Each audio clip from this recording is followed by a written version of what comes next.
Today we talk about how can you enable this sign or know how you can do that on your Robinhood app. So all you have to do in the first, so you just go down here, click on this sign down here. When you just click on it, so then it's going to take you to your profile. It's going to show for you like this here. You go above this sign, click on it here. So then it's going to take you to this list. It's going to show for you like this here. Click here on settings.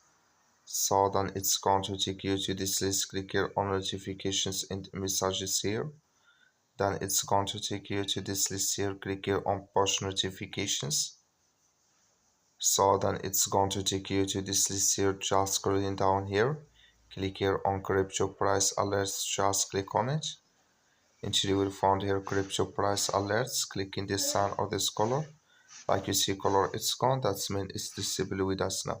That's all. Thank you for watching. Don't forget to support us by liking, subscribe.